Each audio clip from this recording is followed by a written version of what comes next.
Hello, and welcome to Songs for the Struggling Artist, the podcast. This is episode 10, maybe, I think. I don't know. I haven't done one in a little while, so I've lost count. But we are still, I think, in the early days. I just added the podcast to iTunes. So if you're hearing it on iTunes, you're one of the first, the few, the excited, perhaps. So I added it on iTunes because I was going to try and have it be a part of this podcast challenge that this guy called Paul Jarvis put out.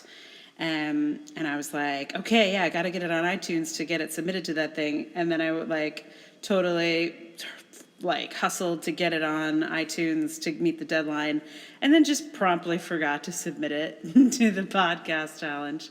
So this is how it goes sometimes. But at least it's on iTunes now. So that's you can find this podcast where you regularly get your podcasts, not just on SoundCloud, but on iTunes, assuming you regularly get your podcasts somewhere at all, which I guess, a lot of people don't get them.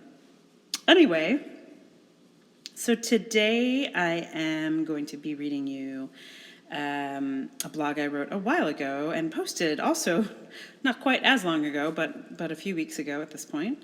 I've been traveling for the last few weeks, maybe about a month if you add it all up, which has been great. And so now I'm kind of trying to get back into the swing of things. I'm actually recording this for the very first time on my iPad because I am away from home. I am across the country. I'm in Portland, Oregon as I record this.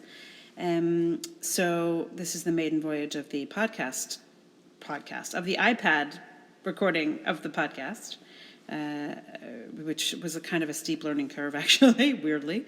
But hopefully I will manage it and figure it out. So many developments. iTunes being one of them, and this new blog, which I will read to you shortly. And I feel sure there was something else I wanted to tell you, but maybe I'll save that, whatever it might be, till the end of the podcast. So enjoy this blog. This is called Ideas and Glitter and Places to Put Them. Over the years, I've been a part of various schemes that are meant to help artists.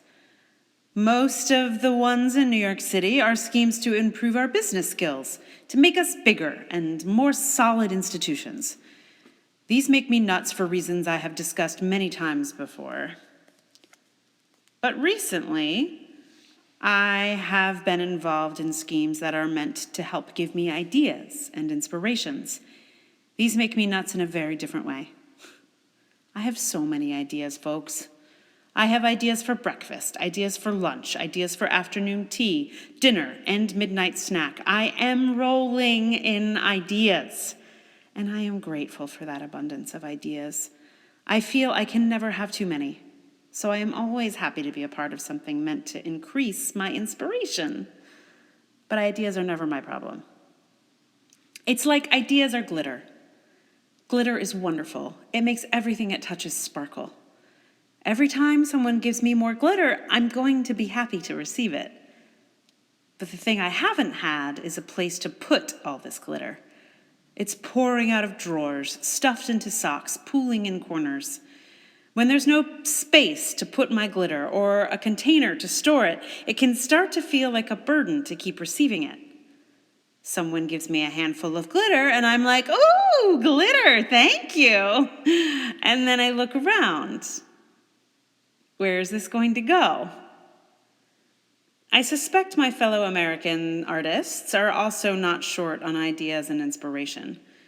We've all seen shows and been lit up and gone home thinking, I can't wait to try something like that. And then we realize that we have neither the time, the space, nor the context to try that idea out. We don't have research and development grants as some of our European colleagues do. Everything we do is meant to be a product with a target audience and numbers to match. There's not much space for glitter in the models we have. But glitter is often what we love, what we respond to. I will never refuse an idea, would never refuse a handful of glitter. But like glitter, ideas can find their way into inconvenient places and start to clog up the works if you never get an opportunity to use them or express them. I don't want to seem ungrateful for any program or scheme designed to give me glitter.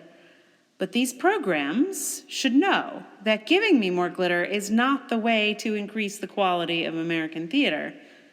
I imagine that if you are not an artist, that ideas seem to be the currency for artists. That increasing ideas would be the way to build up the bank of art. But we've got the ideas covered. I've got so much glitter, so many ideas. I understand the possibilities. I have an aesthetic education gathered from glittery artists from around the world. I don't need more glitter. I just need a place to play with it.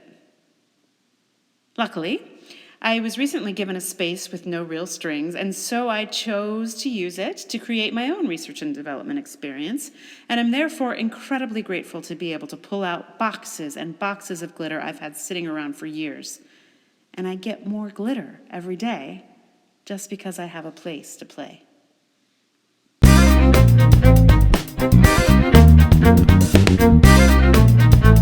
One of the steep learning curves of this iPad situation is that GarageBand on iPad doesn't do track adjustments very well. That is, it's hard to fade in and fade out. It's not a thing that actually is logical and sensible. I feel like I can figure it out sometimes, but to figure it out on every single track is that's like hours of things. So I figured I'd rather get this out to you, keep working on my fade-ins and fade-outs on the iPad. It is possible, it's just incredibly time-consuming. So I will figure it out. Meanwhile, that was the blog. That was my blog about glitter and ideas. Sort of one other thing about it that I've been thinking is really the thing that actually gives me the most ideas is traveling and seeing new things. And, I feel like no one ever gives grants for why don't you travel to a country you've never been to before and see what that's like? I would be totally down with a grant like that. That would be really, really good.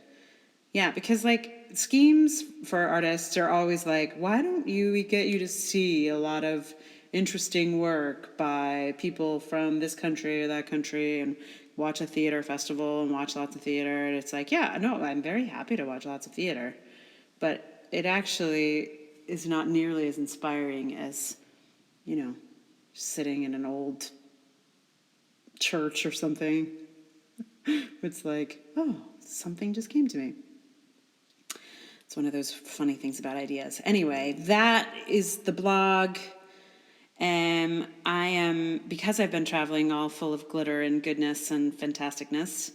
And that's going to do it.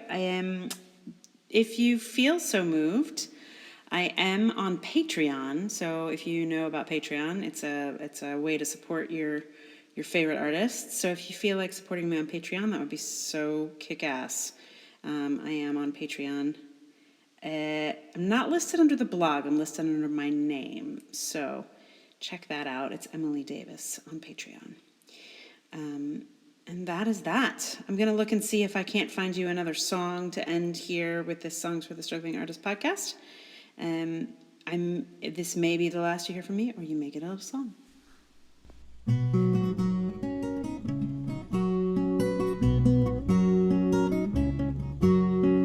Tu sei l'amore che mi distrugge, non so come dirti come mi piacerebbe stare con te. Se potessi parlare ti direi quanto angoscia mi fai quando mi passi, per qualche attimo mi mostri gli occhi, sono luce del cielo che dentro di te. Se potessi parlare ti direi come mangio sospiri per pranzo, come io soffro, come io sono quasi morto, mi dà la pietà, mi dà quello che offro. Vai, musica mia,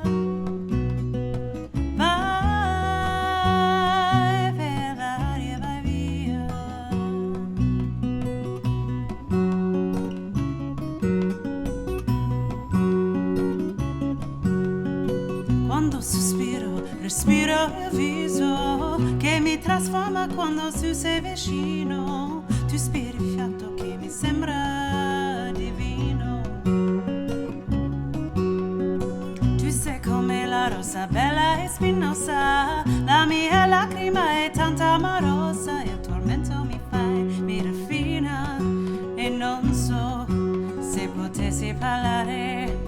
Ti direi come mangio sospiri per pranzo, come io soffro, come io sono quasi morto. Mi dà la pietà, mi dà quello che offro. Oh, oh, oh, oh.